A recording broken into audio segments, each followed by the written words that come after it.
Señores, el Tribunal Superior Electoral se reservó el fallo sobre la solicitud de anulación de la convención ordinaria del Partido Revolucionario Dominicano que interpuso Guido Gómez Mazara. La Alta Corte otorgó un plazo de 10 días a las partes para que se presente un escrito amplio de argumentaciones concluyentes. Indicó que el fallo será leído conjuntamente con el de fondo. No obstante, el tribunal no fijó una fecha para dictar la sentencia definitiva. Esto parece el cuento de nunca acabar. Tenemos con nosotros a Anacef Perdomo, abogado de Guido Gómez Mazara, con quien vamos a tratar este tema. Yo me río porque eso parece como darle largas. Y ya yo creo que el presidente, el señor Miguel Vargas, el presidente del PRD, tendrá como 2 años antes de conocer una decisión de un proceso que, de acuerdo a ustedes, debió ser anulado. ¿Qué es lo que pasa? A ver, es normal. Los plazos que el tribunal dio son normales. Hay gente que lo ha querido presentar como una incitación a que se negocie, cuestión que Guido Gómez Mazara no va a hacer, porque hay cosas que no se negocian. Los principios democráticos no se negocian. Pero es normal que el tribunal dé plazo a las partes para que amplíen los escritos, para que haya réplica y contrarréplica. Eso no debe llevar a preocupación, aunque yo entiendo que la gente diga, bueno, pero se van a tardar demasiado. Los tiempos de los procesos son glaciales. O sea, a mí me ha costado acostumbrarme, a pesar de que tuve años de entrenamiento como abogado y además de que estoy en los tribunales. Y realmente, aunque pueda parecer mucho tiempo, en términos reales es normal. ¿Te entregaron ¿Te entregaron el padrón por fin? El padrón de concurrentes que el tribunal le había ordenado entregar, ellos no lo entregaron. Y no lo entregaron porque no lo tienen. Y no lo tienen porque no se hizo. Y no se hizo porque no hubo una convención regularmente hecha. Entonces, la verdad es que ellos argumentan que a lo imposible nadie está obligado, a pesar de que la ley electoral establece la responsabilidad de quien hace un proceso electoral de conservar ese tipo de documentos. Hay que tomar en cuenta que ellos dicen que ha pasado mucho tiempo y se destruyó, pero Guido Gómez Mazara se lo pidió el 24 de julio, lo pusimos en mora para que ellos lo entregaran. Yo debo hacer una salvedad. Yo no soy el único abogado de Guido, yo soy parte de un equipo en el que está Andrés Astacio y José Luis Hernández, 2 profesionales del derecho que son maravillosos. Vamos a dar un pasito hacia atrás, porque hemos entrado en los detalles y a lo mejor le falta un poco de contexto a quienes nos están viendo. Hubo una convención, ustedes han afirmado entre los tribunales que no es una convención válida. En el contexto de lo que ocurrió, el pueblo dominicano vio lo que ocurrió el 20 de julio. Eso no puede calificarse bajo ningún concepto de un proceso electoral democrático, bajo ningún concepto. ¿Cuál es el fondo de lo que va a fallar el Tribunal Superior Electoral? Para que la gente tenga una idea de qué es lo que está en juego aquí. Bueno, está en juego si República Dominicana supera o no el conchuprimismo electoral. República Dominicana, una de las tareas pendientes que tiene este país es que a la gente se le cuente los votos. Lo hemos logrado más o menos, mal que bien, a nivel de las elecciones nacionales, pero dentro de los partidos políticos, que son el fundamento del sistema de representación democrática, eso es todavía una tarea pendiente. Y eso ¿sobre es lo que qué debe fallar el tribunal específicamente? Mira, es que son tantas las fallas que cometió la Convención Nacional Organizadora de la Convención del Partido Revolucionario Dominicano que pudiéramos durar hasta mañana. Que la audiencia duró 5 horas. Danos algunos ejemplos. Bien, yo te voy a dar un ejemplo. El tribunal, la Comisión Nacional Organizadora quería hacer unas elecciones sin delegados. Nosotros fuimos al tribunal. En abril le ganamos eso. Y luego empezó todo un proceso de ir al tribunal a conseguir cosas elementales. Nosotros tuvimos que ir a pedir que hicieran público el reglamento para los delegados. Ellos pidieron 15 días para presentarlo. Cuando el tribunal le dijo que no, lo presentaron ahí. Ya lo tenían. Querían aplazar el tiempo para entregarlo. Tuvimos que irle a pedir que entregaran los centros de votación, cuáles iban a ser los centros de votación, qué cantidad de centros de votación iba a ser. Y eso fue durante todo el proceso entre abril y el 20 de julio. Ellos dicen que el tribunal le ha fallado mucho a favor. Los que son abogados saben que si, bueno, primero tú vas a un tribunal a conseguir objetivos, no sentencias, pero además nosotros íbamos al tribunal, le decíamos, es que ellos están tarde para entregarnos estos documentos, que tienen que entregarlos para que el proceso sea transparente, y entonces ellos lo aportaban en audiencia. El tribunal estaba obligado a decir, bueno, ya te lo aportaron, esto carece de objeto y por lo tanto lo rechazo. Y así era como ellos ganaban, entre comillas. Pero ustedes recibían lo que Pero nosotros recibíamos tarde, pero lo recibíamos. ¿Qué ocurre?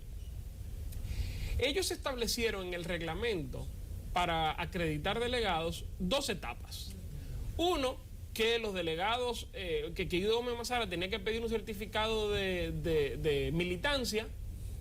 Y 2, que eso era ante Mon Molina, encargado de asuntos electorales. Y 2, acreditar ante la Comisión Nacional Organizadora de la Convención a los delegados que habían podido obtener ese certificado de militancia.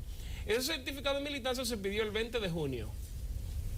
Y entre el 20 de junio y el 7 de julio se les puso en mora 3 veces y no respondieron. El señor Mon Molina respondió el 10 de julio, el último día del plazo, diciendo que eso era mucha gente que yo había mandado, que él no le iba a dar el certificado de militancia. Pero además, él que no tenía... Que necesitaban para ser delegados. Que necesitamos para acreditar delegados. Pero además, él dijo que no tiene la facultad reglamentaria para hacerlo, que no iba a acreditar delegados. O sea, se apresuró y se le vio el refajo. Entonces, ¿qué pasa? Guido Gómez Mazara, a pesar de eso, acredita delegados.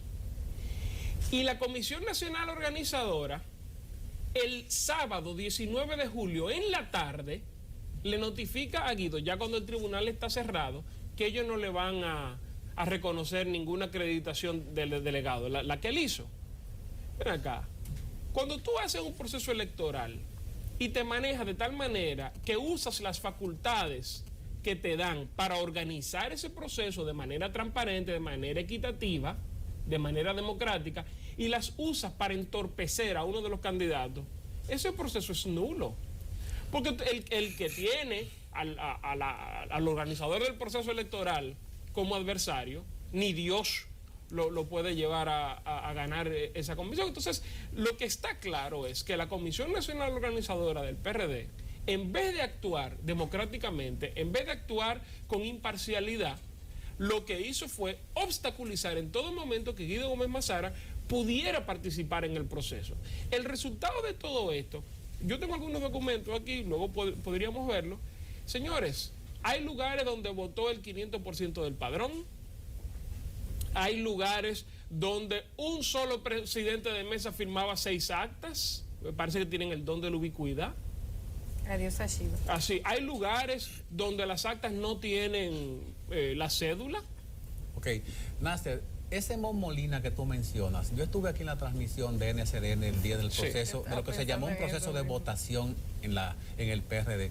Ese mismo Mon Molina fue el que apareció con la pistola en el patio de la Casa Nacional correteando. Así es. Ese era el que coordinaba el proceso electoral del PRD. Claro, él era el encargado de emitir el certificado de militancia para que Guido pudiera acreditar delegados. Díganle que no son de nosotros. No, ese era Fiquito Vázquez, tengo entendido. Entonces la pregunta mía es la siguiente, Nasser. La inyección de optimismo que muestra Guido y ustedes acudiendo al paredón que tradicionalmente ha sido así el Tribunal Superior Electoral, como cuando la gente va a la guillotina, al cadalso y ponen la cabeza y se la cortan. ¿Por qué soñar que en esa instancia se va a resolver democrática y honestamente el caso? El mismo Guido ha dicho que el señor Mendoza, Marino Mendoza, se ha acercado a él buscando una conciliación extratribunal. Entonces, ¿por qué insistir en esa ruta? Si esa ruta ha demostrado que está llena de piedra de todos los colores, principalmente de otro color. El tribunal no nos ha tratado mal a nosotros en este proceso. Como ya dije, la mayor parte de las decisiones que son en contra, entre comillas, es porque ellos se metían en miedo y entregaban en audiencia o al otro día la información que nosotros estábamos pidiendo, y al tribunal no le queda otra salida que rechazar por carecer de objeto. Pero cuando rechaza porque carece de objeto es porque ya te han entregado. O sea, en ese sentido el tribunal no, yo considero que nos ha tratado bastante bien, que ha sido bastante ecuánime. Ahora, ¿por qué ir por esa vía? Mira, es que los procesos democráticos tienen que llevarse así. Lo que nosotros hicimos y que fue así de una doctrina en el accionar político dominicano, en el mejor accionar político dominicano, y en este caso en el accionar jurídico frente a un hecho político, es llevarlos a su propia legalidad. ¿Y hay alguna jurisprudencia en que ya un candidato presidencial geométricamente proclamado por alguien que se emocionó en un centro olímpico sea vuelto a la posición anterior y que se haya tenido que reconocer? Siempre hay una primera vez, la vamos a crear. Y ha habido recientemente en el PRI una discusión también. No, el Tribunal Superior Electoral ha anunciado la convención del PRI innombrables veces. Ya yo perdí la cuenta, la verdad. Porque hay partidos que están peor organizados que el PRD, eso hay que decirlo. Aunque parezca imposible. Sí. Nacef, ¿qué se espera? O sea, ¿qué debe específicamente fallar el tribunal y qué se espera? Nosotros esperamos la anulación de la convención del 20 de julio. Porque es que eso que sucedió ahí no puede ser ratificado por el sistema jurídico dominicano. ¿Tendría el PRD que reorganizar y realizar una nueva convención en este caso? Tendría que realizar una convención, que fue lo que no se hizo el 20 de julio. Porque, mira, es que yo te insisto, con las irregularidades que nosotros hemos detectado, solamente, sin poder haber podido tener delegados, solamente con las actas que ellos mismos aportaron al tribunal. Sin tomar en cuenta que no hay padrón de concurrentes. Que no hay padrón de concurrentes. Y la exclusión de mucha gente que dicen ellos que no se presentó para reinscribirse en el PRD, que quedaron fuera. Gente con una historia política. Pero que incluso con ese padrón, ellos se vieron en la necesidad de hacer la chapucería del 20 de julio. Que ese es el problema. Miren, lo mucho hasta Dios lo ve. Y no es posible en un sistema democrático que los partidos se manejen de esa manera. Y yo estoy convencido de que el Tribunal Superior Electoral nos va a dar ganancia de causa. Nacef, ya debemos terminar la entrevista, pero ¿cuál es el próximo paso ahora? Bueno, nosotros debemos de completar los escritos, para eso dio el tribunal plazo, y tenemos que esperar la sentencia. Mira, yo quisiera, aunque sea solamente como enseñar algún ejemplo de las cosas que ocurrieron en ese proceso. Estas son personas, por ejemplo, de una secretaria de mesa, que firma un acta y no está en el padrón del PRD. Y nosotros tenemos 61 casos de este tipo, 61 actas anuladas. Recuerden que uno dice 61 actas y la gente acostumbrada a los procesos electorales nacionales dice, eso no es gran cosa, es que aquí no hay 12.000 mesas. Aquí ellos presentaron 326, 356 actas. Estamos hablando del 10% nada más por este motivo. ¿Cómo argumentaron en defensa la parte? ¿Y cómo se puede defender esto? No. Ellos tuvieron la gallardía de irse con otros argumentos, porque miren, otro presidente de mesa que no está en el padrón del partido. El doctor Gómez Mazara. También había personas de otros partidos empadronadas, que era ustedes presentaron una serie de... Sí, nosotros encontramos también que el padrón final, el que se usó el día de la convención, no es exactamente el que ellos depositaron ante el Tribunal Superior Electoral. Okay, el doctor... es una cosa, ha sido una cosa burda, y no es posible que uno de los partidos mayoritarios de República Dominicana se presente a las elecciones en estas condiciones. Bueno, eso tiene que ser anulado. Según las encuestas ya no es mayoritario. Bueno, es que la situación política a la que le ha llevado esa dirigencia con este tipo de actitudes es francamente patética. Va camino de ser un partido, ni siquiera bisagra. Pero los partidos se recomponen. Yo entiendo que la única forma en que cualquier partido se puede recomponer es si asume la democracia interna como fundamento de su funcionamiento. Y eso es un asunto que no es solamente problema de los PRDistas, es que todos los partidos dominicanos que uno mantiene con sus impuestos y a lo que uno le confía como ciudadano, el gobierno de la nación, tienen que asumir la democracia como principio fundamental, sea el que sea. Esa convención se tiene que volver a hacer, aún gane nuevamente el señor Miguel Vargas Maldonado, que no lo va a hacer, pero esos son... Ya para la próxima entrevista tenemos pendiente una pregunta, que si estuvo la mano del gobierno metido en esto, ¿sí o no? Yo lo que he visto es la mano visible de la CNO, no he visto ninguna mano invisible, he visto la mano visible de la CNO favoreciendo a un candidato, o por lo menos aplicando un jurídico novedoso, que es, en caso de duda, contra Guido. Ok, muchas gracias por haber estado con nosotros, Nacef Perdomo, abogado de la barra de la defensa de Guido Gómez Mazara ante el Tribunal Superior Electoral. Así es. Así es. Bueno, muchas gracias. Pasa buenos días. Regresamos en un momentito con ustedes aquí en Enfoque Matinal.